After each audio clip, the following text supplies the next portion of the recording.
हमारे TV channel ओ TV overseas television को अभी सब्सक्राइब कीजिए, घंटी का बटन दबाना मत भूलिए ताकि अहम और मालूमाती वीडियोस आप तक पहुंचती रहें।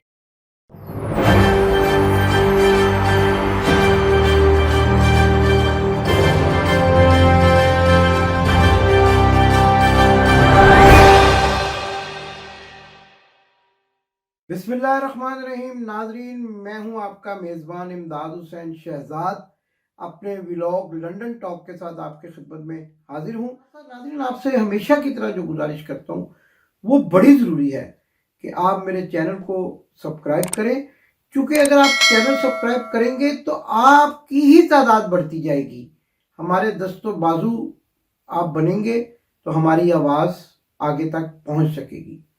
नाज़रीन, आज मैं जिस मौजू पर बात करने वाला हूँ ये वो वाक़या है कि जिस पर हम पहले भी एक प्रोग्राम कर चुके हैं, लेकिन आज हम आपको बताएंगे कि इन वाक़यात के पीछे असल कहानी क्या है।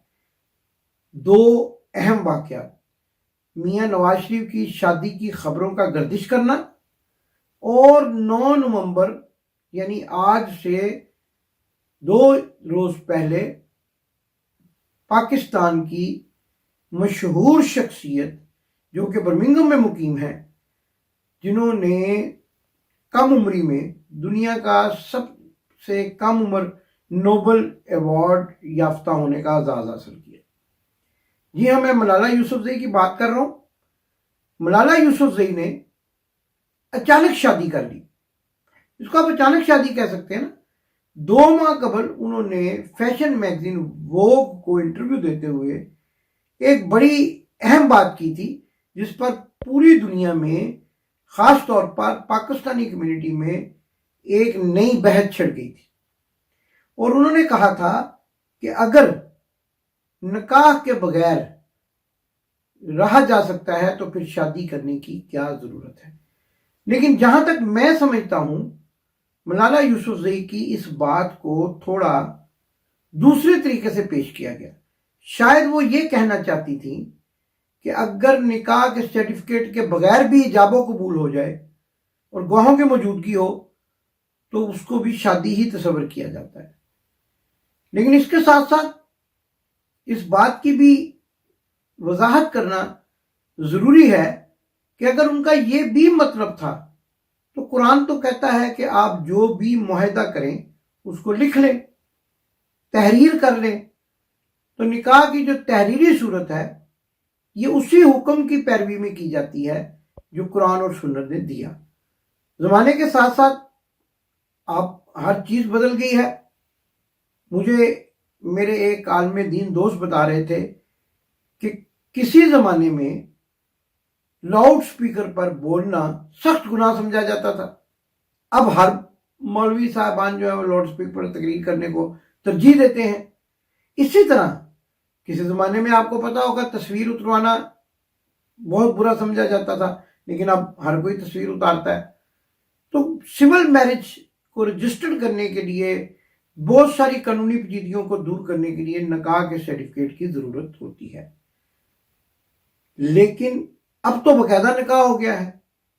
और मुझे तो ये भी लगता है कि मलाला यूसुफजई की ये जो शादी है, जब उन्होंने ये बयान दिया था तो कहीं उनकी फैमिली में कोई हलचल मची और फिर उनको बाकायदा तौर पर जो एक रिश्ता था उनका आसिर मलिक के साथ, उसको कानूनी शक्ल देना पड़ी। आपने देखा होगा आसिर मलिक निकाहनामे पर दस्तखत कर रहे हैं और बर्मिंघम में मौजूद हैं। हम इंशाल्लाह मुकम्मल तफसीलात हासिल करने की कोशिश कर रहे हैं कि आसिर मलिक का किस बरादरी से ताल्लुक़ है और वो कहाँ के रहने वाले हैं, पाकिस्तान के किस इलाके से उनका ताल्लुक़ है।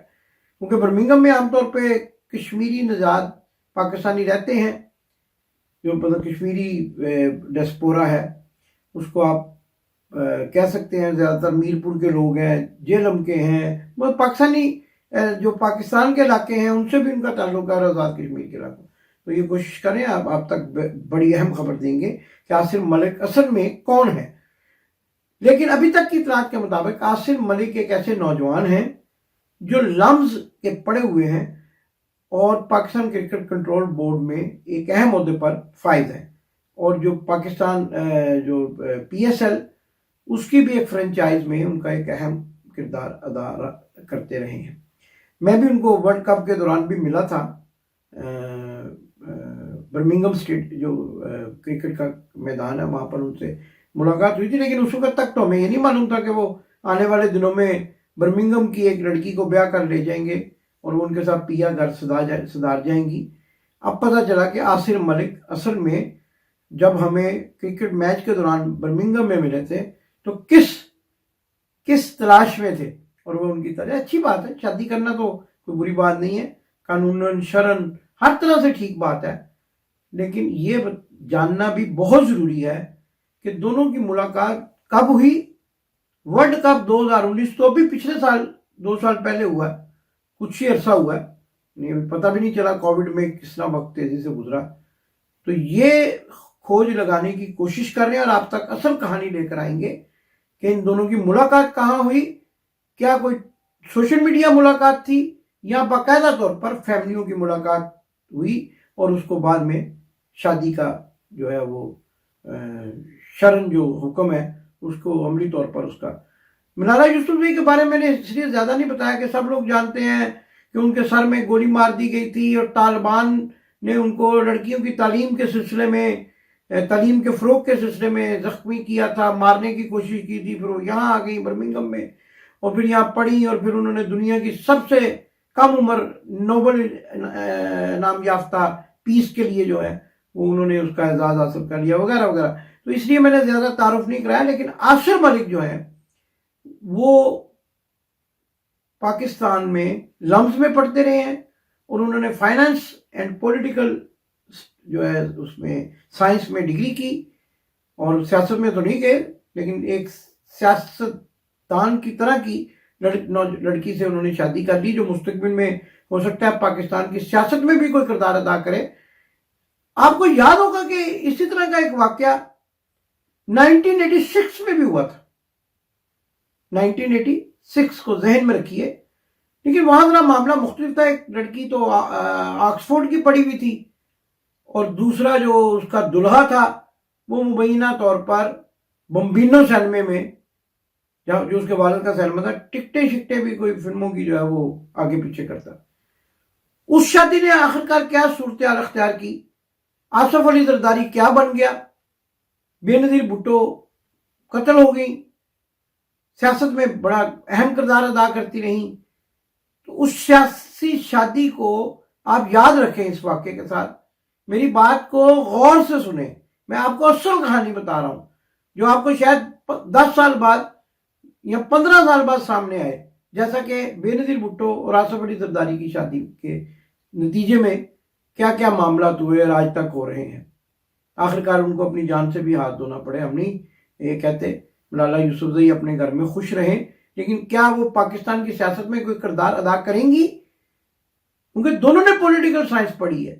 ان کے خامد نے بھی، غور کیجئے گا کہ ان کے خامد نے بھی پولیٹیکل سائنس پڑھی ہے. کیا وہ مستقبل میں آصف علی زرداری بن سکتے ہیں؟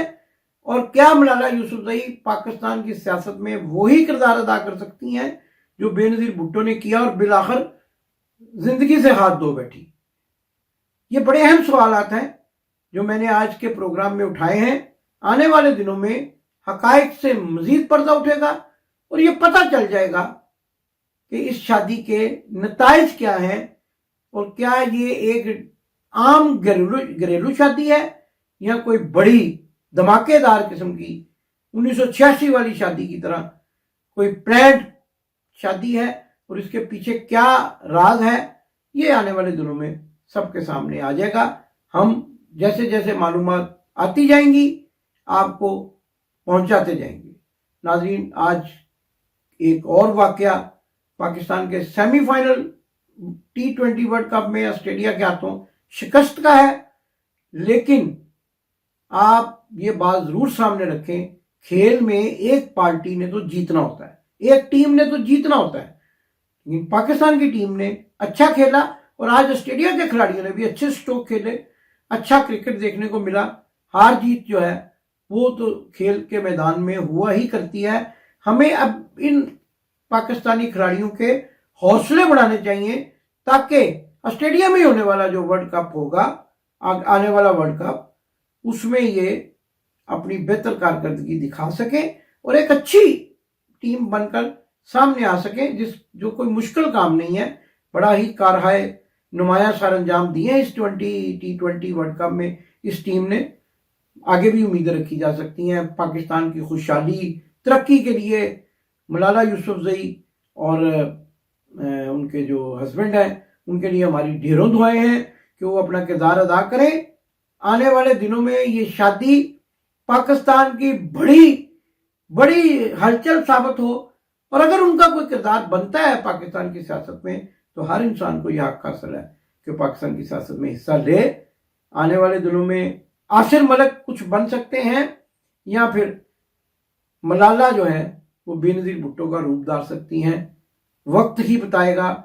आगाज में हमने कहा था कि मियां नवाज शरीफ की शादी, उसके पीछे भी एक कहानी है। शादी तो नहीं हुई लेकिन कहानी जरूर मौजूद है, उससे भी आपको आगाह करेंगे अपने उसी नारे के साथ, पाकिस्तान जिंदाबाद। आपने अभी तक हमारा चैनल सब्सक्राइब नहीं किया तो अभी सब्सक्राइब करें और बेल आइकॉन को क्लिक करके हमारी लेटेस्ट वीडियोस के बारे में अपडेट जानें।